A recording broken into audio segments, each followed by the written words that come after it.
about On this episode of They Say the Dumbest Things. this post is currently going viral. It says, woman walks out of divorce court smiling after giving her ex full custody. He's a single mom, not me. All right, so right out the gate, we got some stupidity going on here. Obviously, the chick that wrote this post, that's smiling in the background there, her cuckoo is not in her clock. And this chick that's discussing this, her cuckoo is not in her clock either. And because she sounds just too excited to talk about this. And you'll see what I'm talking about as the video goes along. I'm pretty sure you might have seen this post before. And it is viral. But what do you mean he's a single mom, not you? It is a blessing to have those kids away from this nut job. He's a single mom, not me. Right. So tell us you ain't without telling us you ain't Let's continue. And here's the message I believe she sent to the mother-in-law. Felicia, your son didn't win custody. I gave him custody. Inquiring minds want to know, why is she addressing the dad's mother as if there's a competition, as if she's winning? Again, mental illness. The cuckoo is nowhere near the clock. It's who knows where it is. This is so sickening because majority, not all, but majority of the females think the same way, including the female that's covering the story. She feels just like this dumb female in the background here with a shit-eating grin on her face. This is sickening. This is not about winning and losing. And what do you mean? Again, what do you mean he's the single mom now? Do you know how many men there are in America, that just America alone, that wishes they can get their that they can get their children and have full custody of them and not have to deal with that? Don't you understand that she's losing? She's not winning. And again, it's not about winning or losing. It's about the best interest for that child, mentally and emotionally. And apparently, you know, the mom is not emotionally mature enough to understand the ramifications behind her actions, both the divorce and the bragging, the braggart mentality, the ego and the pride. It's negative. Further, and lastly, she's not totally at fault. It's it's it's also him, because he not only did he choose her, he also married her and had a child with her. So, there's that. But let's continue. I leave with what I came with, and I ain't come with no kids. I'll see them on the weekends.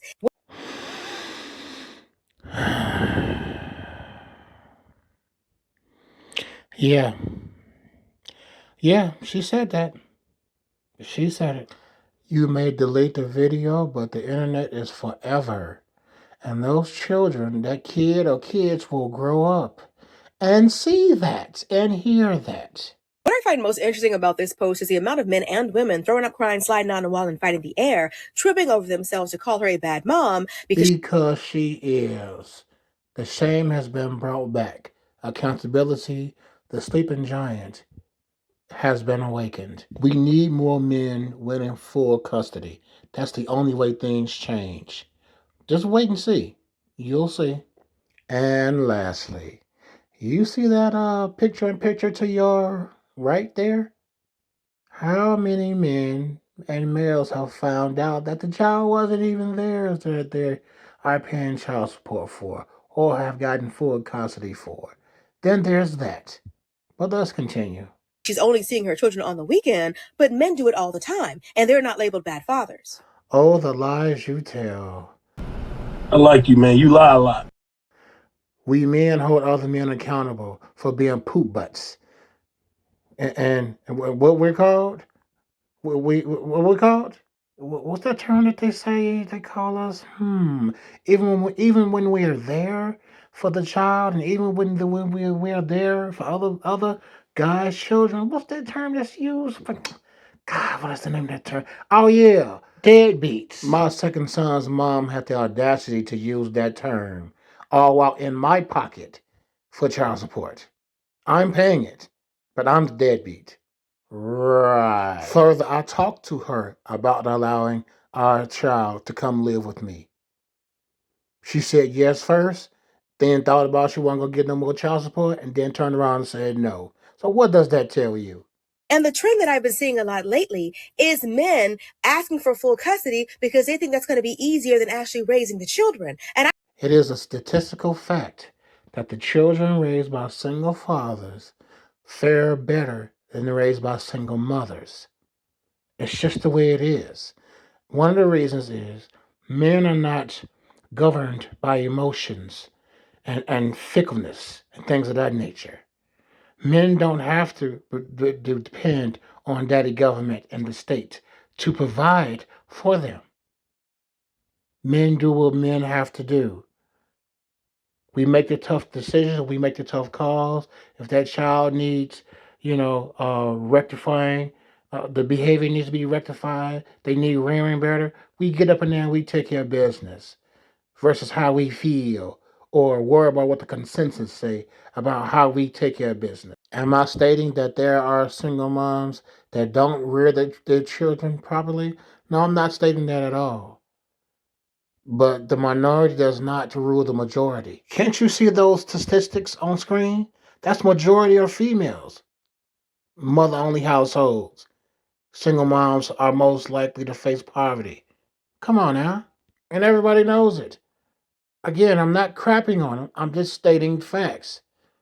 Okay? It's the reason why the catering to females means more to the government and the state than it does for the males and the men.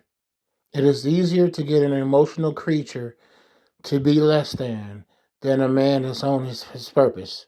so now women are pulling that Uno reverse and saying, no, I'll pay the child support. You all hear this ignorance coming out of her mouth? There's a bevy of a plethora of females out here bitching and whining because they have to pay alimony and child support. Somebody needs to bring her up on the times that are changing. Wow. Divorce rates are dropping in Kentucky. I went there to figure out why. In 2018, Kentucky became the first state to make 50-50 shared custody the default. That means that children split their time equally between both parents, and fathers pay less in child support the more time that they spend with their children. Before that, judges decided custody based on what they called the best interest of the child. Fathers said that usually relegated them to an every other weekend arrangement, the so-called Disneyland dad effect, while mothers got to spend most of the time with their children. Since the law passed, divorce rates have dropped. Between 2016 and 2023, divorces in the state fell 25%, compared to 18% nationwide. It's hailed as a victory for fathers' rights, but the story is more complicated. Some critics of the law say that people are staying in abusive marriages because they're afraid of leaving their children alone with a parent with a history of violence. Excuses, excuses, excuses. Yeah, I know that some people, both males and females, can hide behind their representative for a length of time, but there are always red flags to tell you that this person is mentally unwell or violent before you marry them, even after you sleep with them. Come on now. One mom told me that her husband nearly killed her in 2023. She filed criminal charges and he was arrested. But less than 2 weeks after he got out of jail, a judge awarded him 50% custody of their son, indicating that the abuse wasn't a factor since he didn't lay hands on the child. And there you have it. A fact backed by law. Again, I'm not saying he wasn't violent, but apparently she was doing things to pull it out of him if he wasn't just totally violent. The law has become a model for other states. Arkansas, West Virginia, Florida, and Missouri have passed more proof that a change is a-coming. Their own versions of the equal custody presumption. Around 20 other states are considering it.